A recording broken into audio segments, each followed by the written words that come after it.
තෙරුවන් සරණයි. ලෝකයෙන් මෙදෙමු මාතෘකාව යටතේ අද සාකච්ඡා කරන්නේ ධ්‍යාන ගැන. ධ්‍යාන කියන්නේ මොනවද? ඒ වගේම ආර්ය ධ්‍යාන, අනාර්ය ධ්‍යාන කියන්නේ කුමක්ද? තෙරුවන් සරණයි. භාවනා ක්‍රම දෙකක් තියෙනවා. සමත විපස්සනා, සමාධි විදර්ශනා කියලා. සමත විපස්සනා කිව්වත් සමාධි විදර්ශනා කිව්වත් දෙකම එකයි. මින් සමත භාවනාව වැඩිමෙන් තමයි ධ්‍යාන ලබන්න පුළුවන්.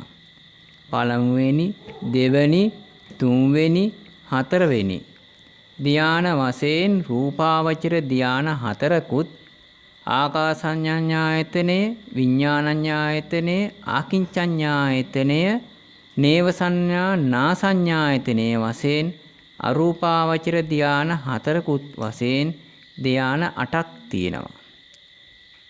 මේ 8ට කියනවා අට්ඨ සමාපatti කියලා. ආනාපාන සතිය වගේ භාවනා අරමුණක් අරගෙන සමත වශයෙන් භාවනා කරනකොට ඒ අරමුණෙහි සිත එකඟ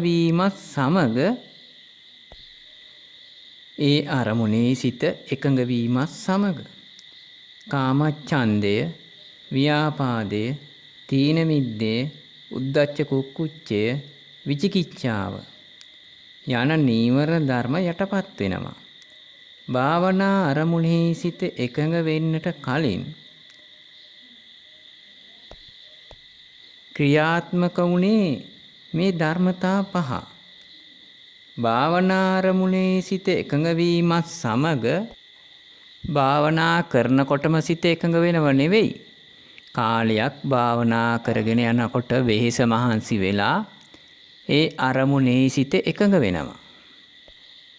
ඒ එකඟ වීමත් සමග විතක්ක, විචාර, ප්‍රීති, සුඛ, ඒකාග්‍රතා කියන ධර්මතා පහ පහළ වෙනවා. විතක්කේ කියන්නේ භාවනා අරමුණ අල්ල ගැනීම. විචාරය කියන්නේ ඒ අරමුණම මෙනෙහි වීම. භාවනා අරමුණ දැන් අල්ලගත්ත භාවනා අරමුණ මෙනෙහි වෙනවා. ඒ කියන්නේ දැන් ඒ අරමුණෙහිම කරකෙනවා. ඊම් පිටට වෙනත් අරමුණු වලට යන්නේ නැහැ.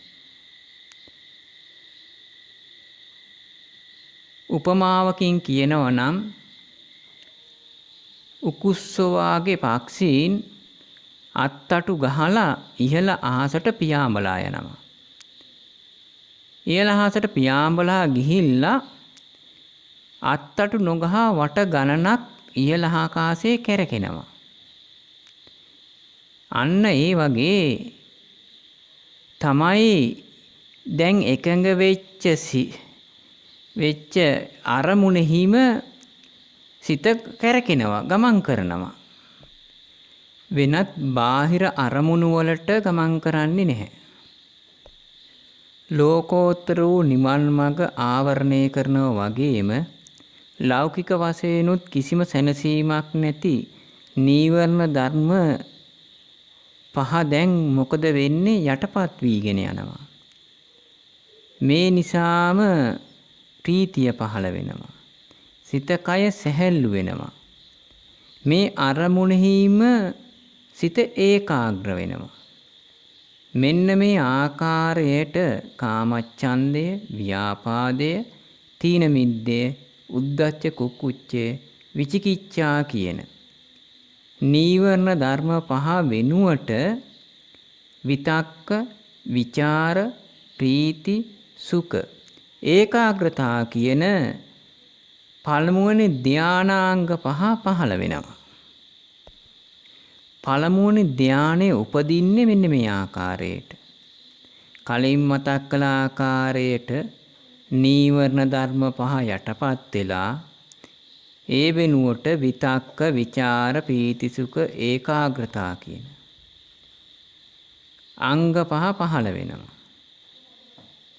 අන්නේ අංග පහ සිත තුල ගලාගෙන යනකොට අන්නේ අවස්ථාව පළමුවනි ධානය අවස්ථාව විදිහට තමයි කියන්නේ.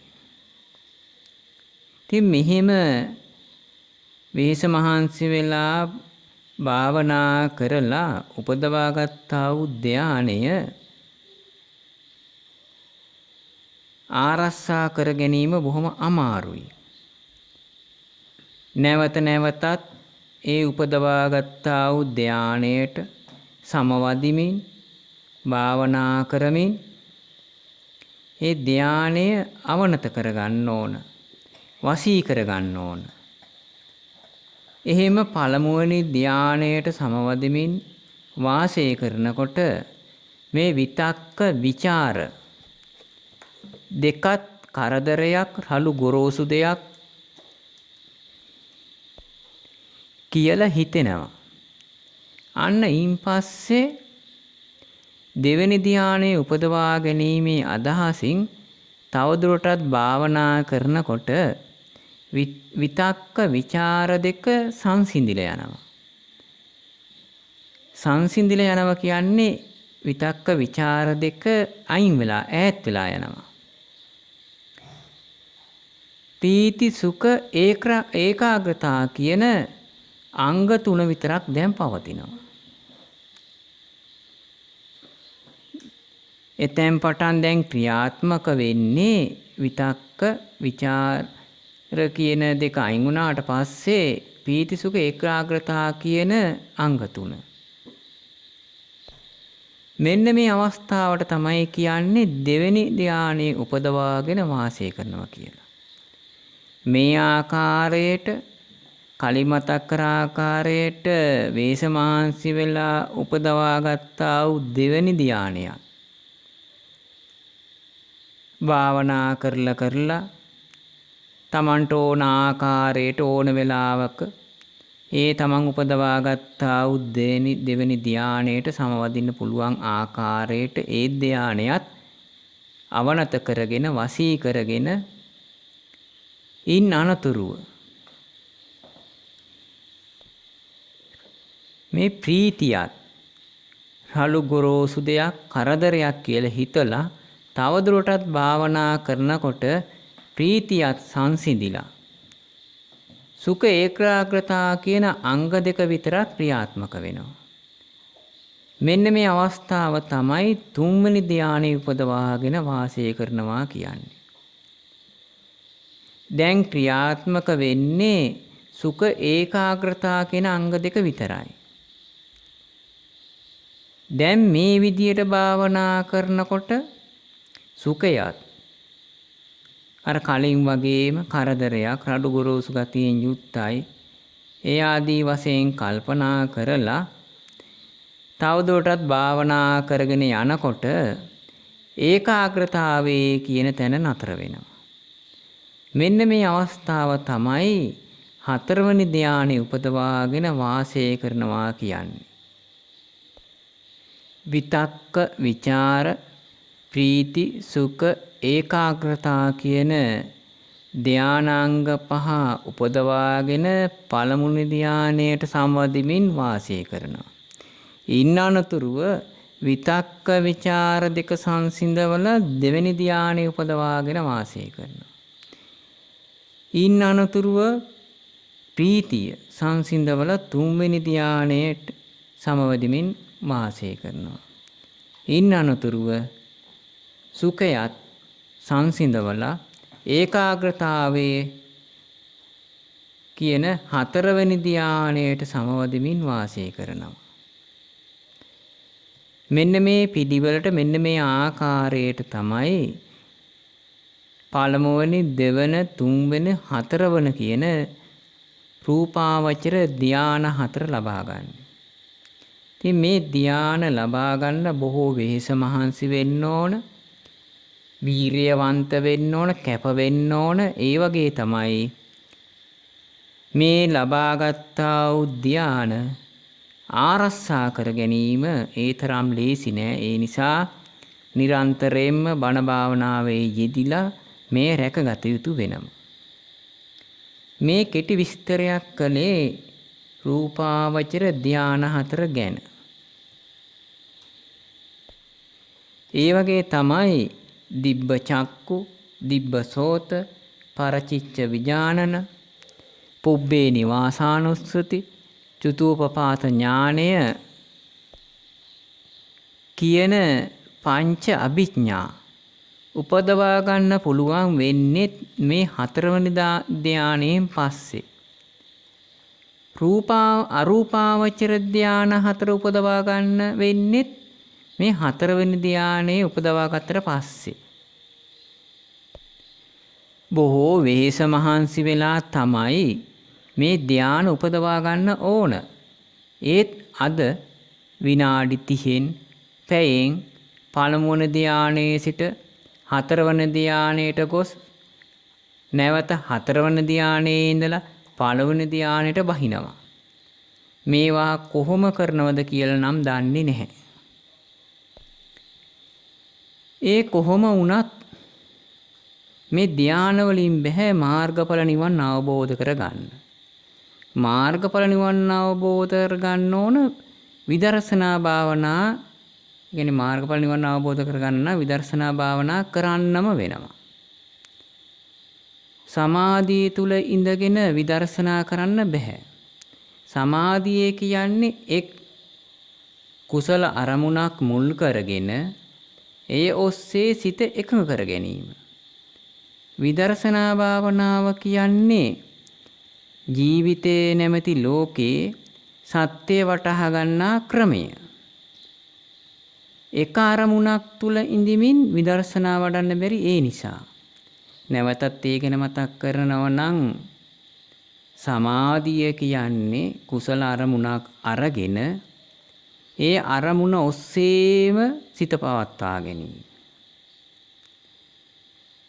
විදර්ශනාව කියලා කියන්නේ එහෙම නෙවෙයි. මේ ජීවිතය කියන්නේ කුමක්ද කියලා මේ ජීවිතයේ සත්‍ය වටහා ගන්නා ක්‍රමය. අන්න ඒ නිසා එක අරමුණක් තුල ඉඳිමින් විදර්ශනා වඩන්න බෑ. සමාධියෙනුත් කෙලෙස් යටපත් වෙනව තමයි. හැබැයි తాවකාලිකව.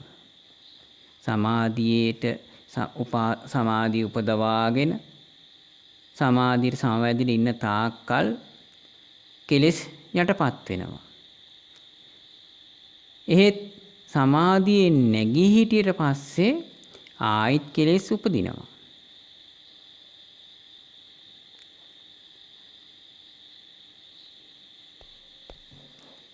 ඒ වගේම තමයි සමාධියෙන් කෙලෙස් යටපත් කරගත්තත් සමාධිය තුලින් පහළ වන ධානාංග ක්‍රියාත්මක වෙන්නේ නිත්‍ය සුඛ ආත්මයන දෘෂ්ටීන් එක්ක. ඒ තුලින් සිද්ධ වෙන්නේ නැවත කර්ම සකස් වීම. සම්මා සම්බුදුරජාණන් වහන්සේ ලෝව පහළ වෙන්න කලිනුත් එදා හිටි බොහෝ පිරිසක් ලෞකික වශයෙන් ධාන උපදවාගෙන වාසය කරා.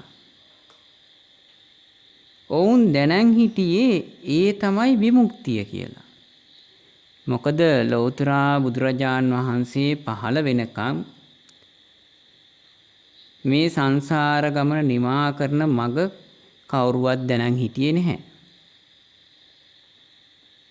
ඒ වෙනකොට එදා හිටි බොහෝ පිරිස් මේ සමාධිය උපදවාගෙන සමාධි බලයෙන් ධාන ලබලා ඒ කියන්නේ රූපාවචර ධාන, ඒ වගේම අරූපාවචර ධාන ලබලා ඒ පැත්තෙන් ලෞකික පැත්තෙන් ඉහළටම ගොස් සිටි බොහෝ පිරිස් හිටියා. ඔවුන් හිතන් හිටියේ ඒ තමයි විමුක්තිය කියලා. ලෞකික වශයෙන් උපදවා ගන්නා වූ ධාන තුලින් ඇතිවන සමාධි බලය පාදක කොටගෙන සමාධි බලය උදව් කරගෙන විදර්ශනා පැත්තට හැරිලා ජීවිතේ නැමැති ලෝකේ සත්‍යය වටහාගෙන ඒ තුලින් මාර්ගඵල නිවන් අවබෝධ කරගෙන සහ මුලින්ම කෙලෙස් දුරු කරගන්නා මඟ තථාගත සම්මා සම්බුදුරජාණන් වහන්සේ ලෞතර සම්මා සම්බුද්ධත්වයට පත් වෙලා මහා කරුණාවෙන් ලෝක සත්‍යය වෙනුවෙන් දේශනා කළා. බුද්ධ ශාසනයක සීලය රැකිය යුත්තේ, සමාධිය වැඩි යුත්තේ, විදර්ශනා කළ යුත්තේ මාර්ගඵල නිවන් අවබෝධ කරගන්නා අදහසින්.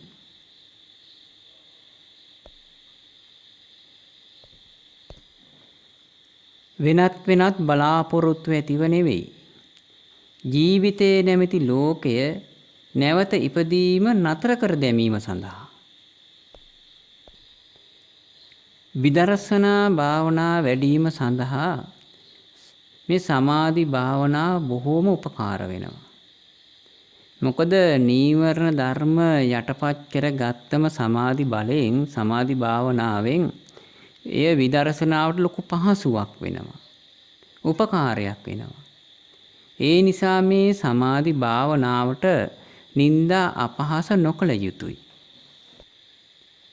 ඒ වගේම මුල්ම මාර්ගඵලය වන සෝවාන් මාර්ගඵලයට පත් වෙනකම් කිසිදු කෙනෙක් ආර්ය වෙන්නේ නැහැ. මාර්ගඵලයට පත් වෙනකම් සීලය, සමාධිය, විදර්ශනාව, එහෙම නැත්නම් ප්‍රඥාව ලෞකික වශයෙන් වැඩි යුතු වෙනවා. ඒ ලෞකික වශයෙන් සීල, සමාධි, ප්‍රඥා වැඩිීමේ ප්‍රතිඵලයක් වශයෙන් තමයි කොයි මොහොතක හරි මුල්ම මාර්ගඵලය වෙන සෝවාන් මාර්ගඵලයට පත් වෙන්නේ. සෝවාන් මාර්ගඵලයත් එක්කම ආර්ය තත්වයට පත් වෙනවා. සෝවාන් මාර්ගඵලයට පත් වෙනකන් ආර්ය තත්වයට පත් වෙන්නේ නැහැ කිසිම කෙනෙක්. ඊන් පස්සේ ඒ උත්තමයන්ගේ සීලය, සමාධිය ආදිය ආර්ය බවට පත් වෙනවා. ඒ නැතුව ආර්ය තත්වයට පත් වෙන්න ආර්ය සීලය, ආර්ය ධානය හෙවත් සමාධියක් වඩන්න බෑ. ඒ මොකද තාම සෝවාන් ඵලයට පත් නොවුණු නිසා කවුරුත් පුතග්ජන පුජ්‍යලයෝ. ඒ නිසා සෝවාන් මාර්ගඵලයට මෙහා ආර්ය සීලය, ආර්ය ධාන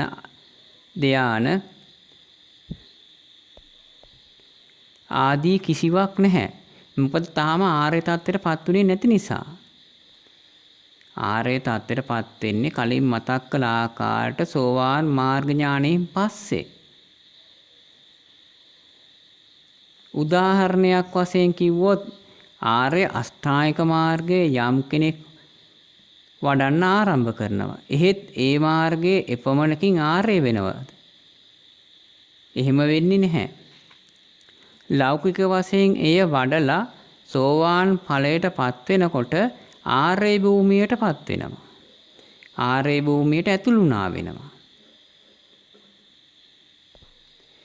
මෙහිදී වැදගත් කාරණාවක් මතක් කළ යුතු වෙනවා. ආර්ය සීලය, ආර්ය ධාන, ඒ වගේම අනාර්ය සීල, අනාර්ය ධාන මේ ආදී වශයෙන් තර්ක විතර්ක ඇති කර නොගෙන තථාගත සම්මා සම්බුදුරජාණන් වහන්සේ දේශනා කළ ඒකායන නිවන් මඟ වන සතර සතිපට්ඨානයේ වඩා මේ ලැබූ මනුස්ස ජීවිතය තුළ මිය යන්නට පෙර එකදු මාර්ගඵලයක්වත් ලබා ගන්නවා කියන කල්පනාවෙන් ඒ සඳහා උත්සාහ කරන්න ඕන.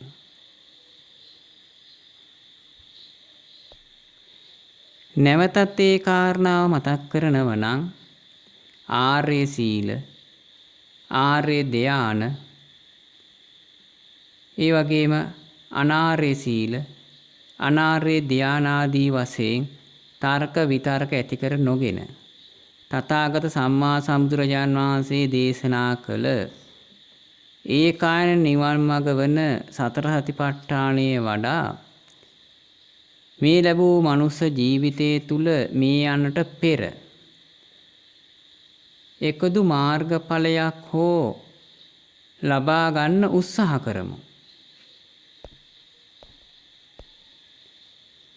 නිවන් මඟ පිළිබඳව මොන තර්ක විතර්ක තිබුණත් ඒකායන මාර්ගයේ වන සතර සතිපට්ඨානය නොවඩා කිසිදු මාර්ගඵලයක් අවබෝධ කරගන්න බැහැ.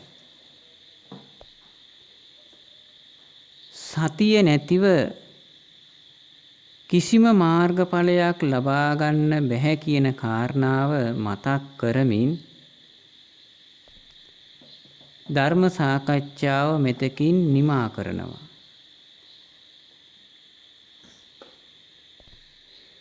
මෙම ධර්ම සාකච්ඡාමේ කුසලයත් මාර්ගඵල නිවන් පිණිසම හේතු වේවා. තෙරුවන් සරණයි.